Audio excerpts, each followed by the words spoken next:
नमस्ते बच्चों, e learning class में एक बार आपका फिर बहुत बहुत स्वागत।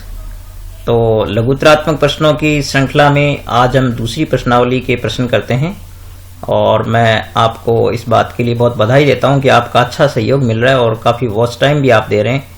तो आप इसी प्रकार से प्रश्नों को नोट करते रहिए। निश्चित रूप से आप ये मानकर चलिए कि इन्हीं में से इसी प्रकार के प्रश्न आएंगे। तो प्रश्नों को करने के लिए, दूसरी प्रश्नावली प्रश्नों करने के लिए आज चलते हैं आज के टेक्स्ट पर। तो इन प्रश्नों को देखिए बच्चों, बहुत छोटे छोटे और बड़े ध्यान से देखने वाले प्रश्न हैं। आप बिल्कुल आसानी से इनको सीख सकते हैं।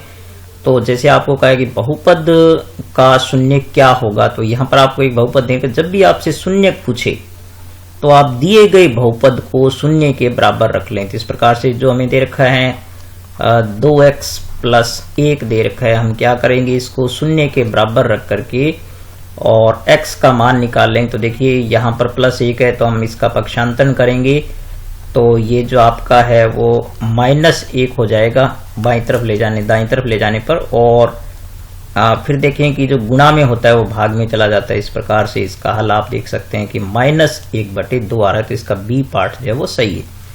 ठीक है, तो इस प्रकार से आप बिल्कुल सीखिए, इनको बहुत आसानी से हम सीख सकते हैं। फिर देखिए यहाँ भी इसका शून्यक पूछा है तो फिर आप क्या करें, इसको शून्य के बराबर रख लें और -3 = 0 ले लें और जो अंक संख्या उसका पक्षांतरण कर लें। तो x² बराबर आ गया 3। अब दोनों और वर्गमूल लेंगे, या फिर आप याद रख लें कि यहाँ जो वर्ग होता है वो दूसरी तरफ वर्गमूल में जाता है। तो इस प्रकार से ±√3 जो है वो इसका वर्गमूल होगा। तो आप देख सकते हैं कि ये जो इसका ब पार्ट है वो बिल्कुल सही है, क्योंकि इसमें -√3 और +√3 दे रखा है। तो ये इसका आंसर होगा।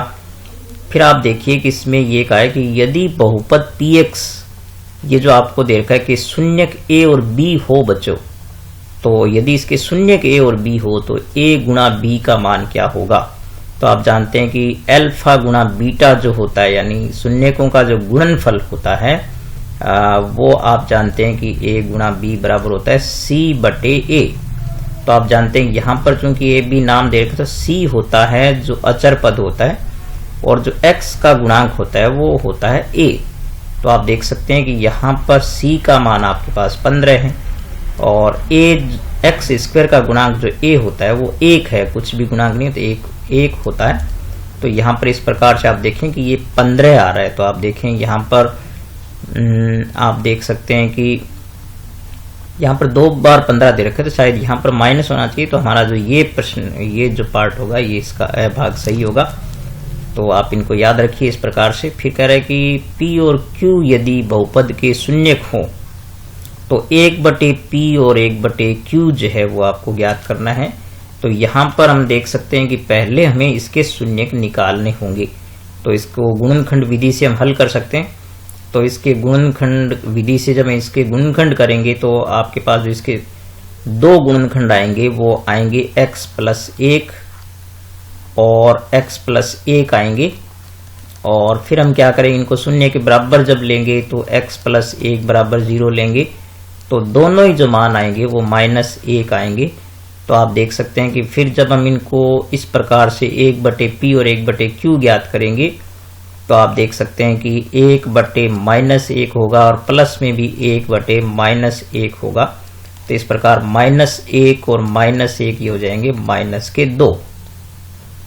ठीक है, तो यहाँ पर आप देख सकते हैं कि चूंकि इसके साथ माइनस नहीं छपा हुआ है तो इसका ब पार्ट जो होगा वो सही होगा। ठीक है, और फिर कह रहे हैं कि n घात वाले बहुपद के शून्यकों की संख्या क्या होगी। तो बच्चों इसको आप याद रखें कि जो बहुपद जितने घात का होता है उतने ही उसके शून्यक होंगे। तो इसमें सही होगा, इसके n ही शून्यक होंगे।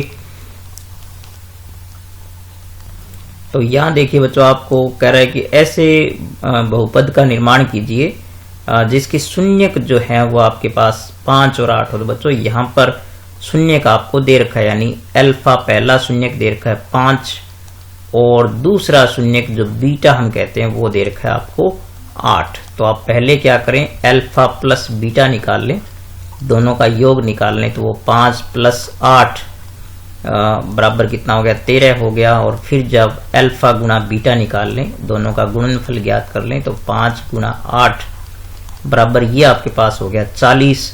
तो फिर जो बहुपद होता है उसका आप सूत्र याद रख लीजिए।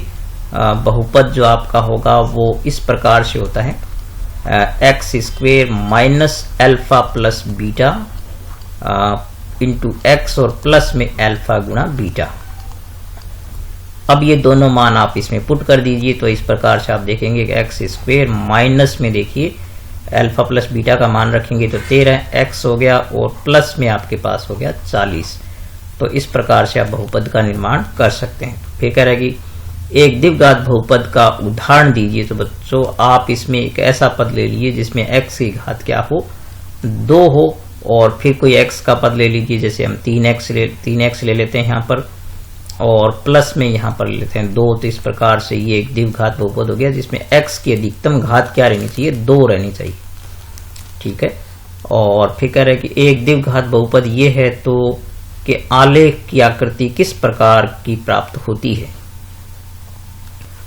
तो बच्चों इस प्रश्न को बहुत ही ध्यान से आप नोट करिए, ये बहुत ही महत्वपूर्ण अच्छा प्रश्न है। तो पहले तो आप याद रखें कि द्विघात बहुपद का जो आलेख होता है वो परवलयाकार होता है। ठीक है, तो आप याद रखें परवलय होता है, और परवलय कैसा होता है, वो जो है वो इस प्रकार से होता है। जैसे आप ये ग्राफ आप देखते हैं इस प्रकार से, जो आप जानते हैं कि ये एक्स अक्ष होता है और ये वाई अक्ष होता है, आपके पास वाई डैश होता है यहाँ पर। तो जो परवलय होता है वो आप यूं देखें यहाँ पर, जो इस प्रकार से, जैसे यहाँ से ऐसी जो आकृति बनती है ना इस प्रकार की, तो वो होते हैं परवलयाकार। तो इस प्रकार से ग्राफ इसका प्राप्त होता है।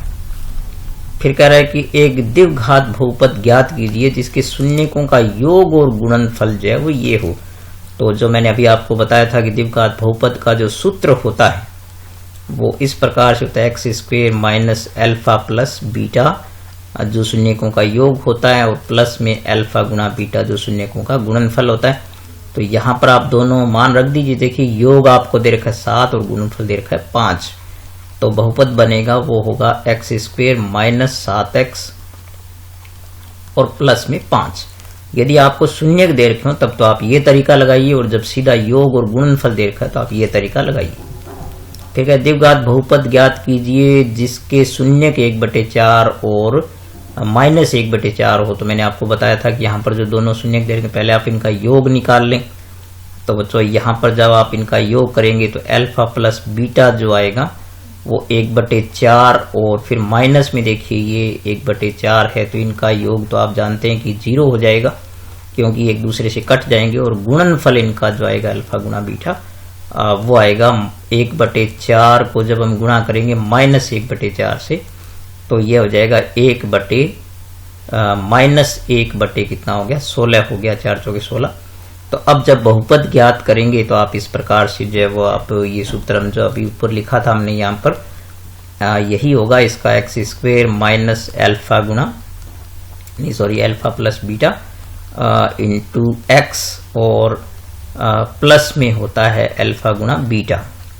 तो यहाँ पर आप मान रख दीजिए एक्स स्क्वेयर माइनस, देखिए अल्फा प्लस बीटा 0 है आपके पास, तो इंटू एक्स, और देखिए यहाँ पर ये माइनस में 1/16 है तो ये हो जाएगा 1/16। अब आप क्या करें, ये आपके पास इस प्रकार से हो गया एक्स स्क्वेयर माइनस, जब ये 0 हो गया पद तो ये माइनस 1/16 आ गया। अब आप क्या करें, यहाँ पर इसका लघुत्तम ले लेंगे तो 16 आ जाएगा लघुत्तम, तो ये डायरेक्ट इससे गुणा कर दीजिए। तो 16x स्क्वेयर और माइनस में देखिए 1 है आपके पास। तो अब आप क्या करें, इसको लघुत्तम को आप छोड़ दिया करें, तो आपके पास जो बहुपद बनेगा वो 16x स्क्वेयर माइनस 1 होगा बच्चों। ठीक है, तो इस प्रकार से आप याद कर सकते हैं। इन चीजों को थोड़ा गौर से देखिए, ऐसे प्रश्न ही आएंगे बिल्कुल। अब जो आपको एक नेक्स्ट प्रश्न जो यहाँ पर 11वां दे दिया, ये जो शांत अशांत वाले हैं,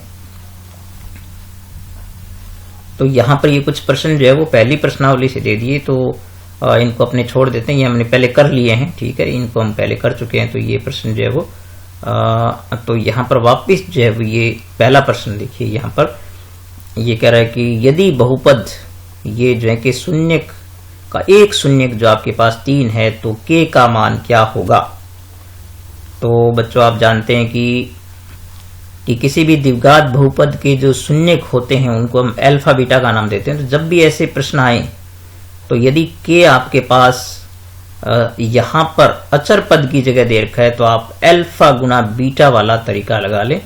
तो आप जानते हैं कि अल्फा गुना बीटा जो होता है वो आपके पास होता है c/a, और आप जानते हैं कि c अचर पद होता है और a होता है जो x² के गुणा में होता है, और c ये होता है। तो यहां पर एक शून्यक भी हमें दे रखा है, तो हम अल्फा का मान क्या ले सकते हैं 3, तो 3 गुना बीटा बराबर हो जाएगा आपके पास k/,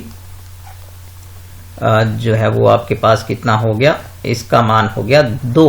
ठीक है,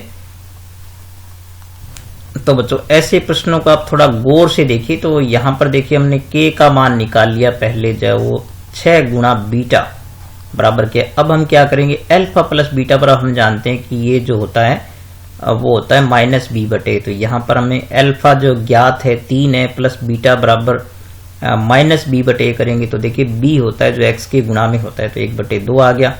अब इस प्रकार से हम बीटा का मान निकालेंगे, 3 का पक्षांतरण कर लें, फिर लघुत्तम लेकर के सरल करेंगे, तो ये जो आपके पास बीटा आ गया ना वो -7/2 आ गया। अब हम क्या करते हैं, इस बीटा का मान यहाँ रख देते हैं, तो ये आगे k बराबर 6 गुना -7/, आप देख सकते हैं कि इस प्रकार से, तो -42/2 आ गया, तो -21 आएगा। तो यहाँ पर जो इसका द पार्ट है ना वो सही है। ऐसे प्रश्नों का आप थोड़ा गौर से सीखना पड़ेगा, इसको 2-3 बार आप गौर से देखना। फिर आपको कहा है कि ये द्विघातीय बहुपद है कि शून्यक होंगे, तो बच्चों इसके शून्यकों की प्रकृति जो है वो आप जो है वो निकाल सकते हैं। वैसे उससे तो वास्तविक, अब हम देखते हैं कि चूंकि ये पूरा गुणनखंड जो है वो प्लस में है, तो इसके जो दोनों शून्यक आएंगे वो दोनों ऋणात्मक होंगे, तो इसमें ये जो है वो इसका सही होगा। ठीक है, क्योंकि इसके गुणनखंड जो दोनों प्लस के आएंगे, माइनस के आएंगे इसके मान निकालने पर। ठीक है, तो इसके जब प्लस में होता आप लिखेंगे कि दोनों ऋणात्मक हैं। फिर कह रहे बहुपद px बराबर ax के शून्यक होंगे, तो आप जानते हैं कि चूंकि ये द्विघात बहुपद है तो इसके दो शून्यक होंगे, तो इसमें जो है ये इसका सही होगा। फिर कह रहा है कि एक आलेख की आकृति परवलयाकार है, तो बच्चों आप जानते हैं कि परवलयाकार होता है तो वो आप जानते हैं कि यहाँ पर द्विघातीय बहुपद होगा। फिर कह रहा है कि ये जो गुणनखंड है इसमें कौन से शून्य होगा, ये तो आपको इसकी प्रकृति ये जो ज्ञान जाननी है।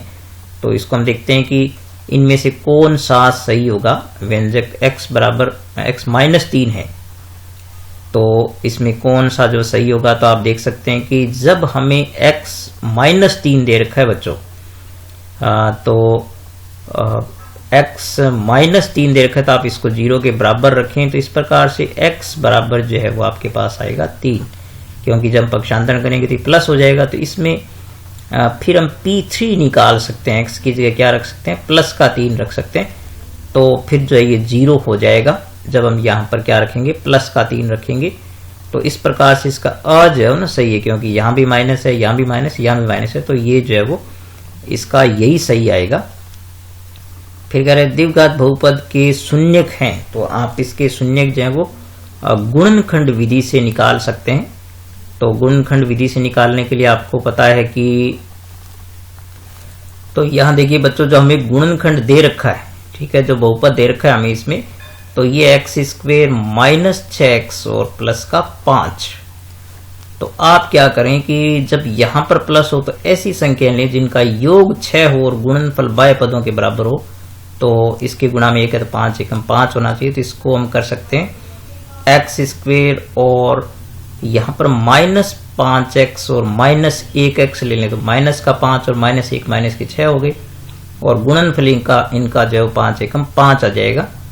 तो यहाँ पर अब मैं जो इसको यहाँ करता हूँ, तो अब इनके दो के ऐसे समूह बना करके आप कॉमन ले लीजिए, तो पहले में x कॉमन आ जाएगा, तो अंदर बचेगा x-5, आप यहाँ पर देख सकते हैं। और यहाँ पर कुछ भी कॉमन नहीं है तो -1 कॉमन ले लीजिए यहाँ पर, तो यहाँ भी जब माइनस कॉमन लेंगे तो ये भी चिन्ह बदल जाएगा, माइनस हो जाएगा। तो इस प्रकार फिर देखिए ये माइनस, ये कॉमन आ गया x-5, तो इस प्रकार से x-5 और यहाँ भी बच गया x-1।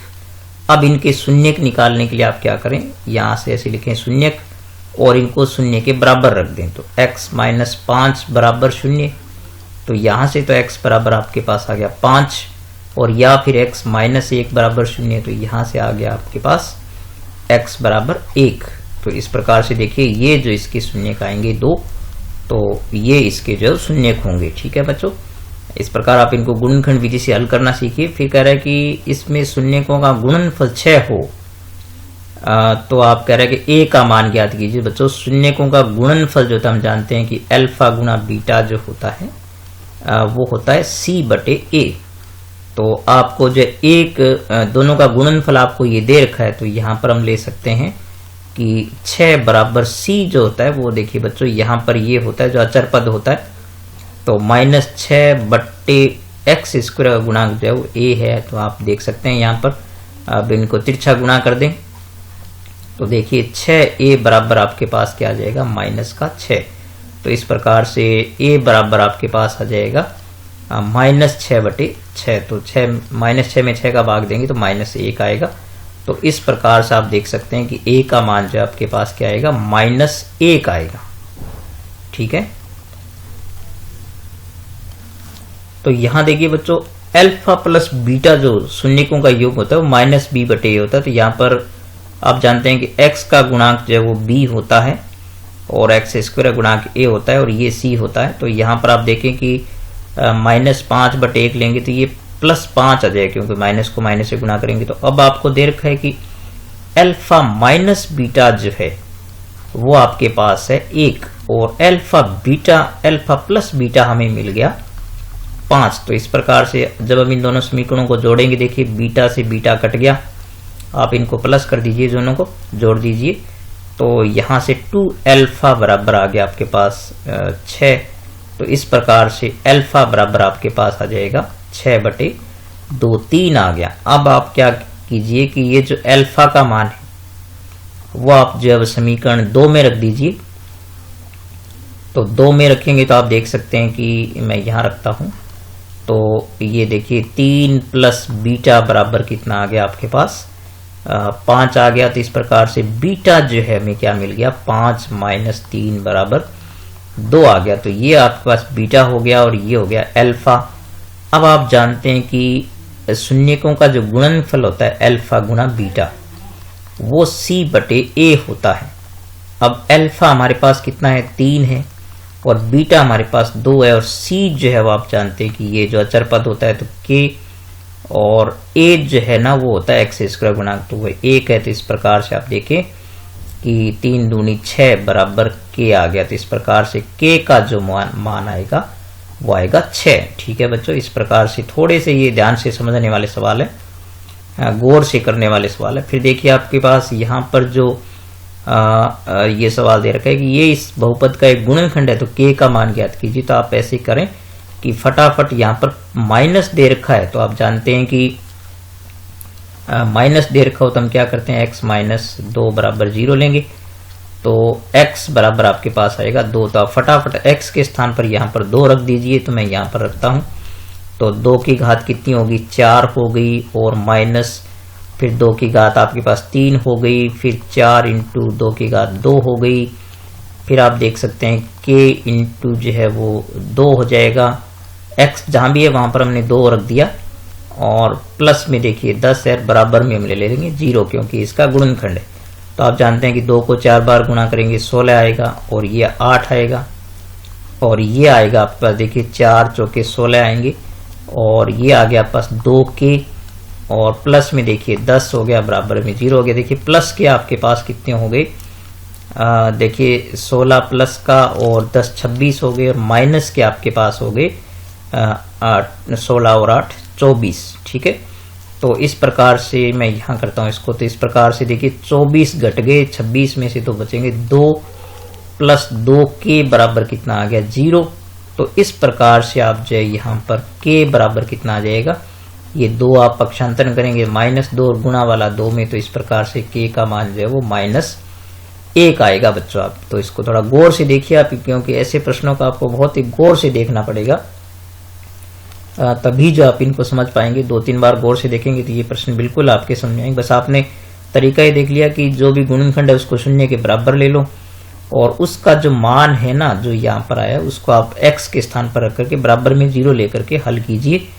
और फिर देखिए नेक्स्ट एक जो 10वां क्वेश्चन आपको दे रखा है वो आपको दिया है कि ये जो गुणनखंड आपको यहाँ पर बहुपद दे रखा है कि शून्यकों का योग क्या होगा। तो बच्चों शून्यकों का योग आप जानते हैं कि ये होता है अल्फा प्लस बीटा बराबर माइनस बी बटे ए होता है, और बी जो होता है ना वो x के गुणा में होता है, तो -7, और यहाँ पर देखिए x स्क्वायर गुणा में होता है वो a होता है, तो ये 1 है। तो इस प्रकार से जो है वो शून्यकों का योग जो आएगा वो आपके पास -7 आएगा, ये आप याद रखिए अच्छी तरह, ठीक है। तो इस प्रकार बच्चों हमने आज जो है वो इसके लगभग 20 प्रश्न जो मैंने आपको कराए हैं, तो इनको आप गौर से देखिए क्योंकि अभी वीडियो बहुत लंबा हो जाएगा, इसमें काफ़ी प्रश्न और हैं अभी। तो आप ये ध्यान रखिए कि ऐसे प्रश्नों का आप सीखेंगे गौर से तो आपकी स्किल बढ़ेगी और आपके प्रश्न जो है वो छोटे प्रश्न सही करने की आपकी जो स्किल है वो अच्छी बढ़ेगी। तो मैं उम्मीद करता हूँ कि ये आज के प्रश्न आपको बिल्कुल समझ में आए हैं, लेकिन आपको 2-3 बार गौर से इनको समझना पड़ेगा, देखना पड़ेगा, ठीक है। तो मिलेंगे नेक्स्ट वीडियो में और करेंगे इसके आगे के प्रश्न, ठीक है। तब तक नमस्कार।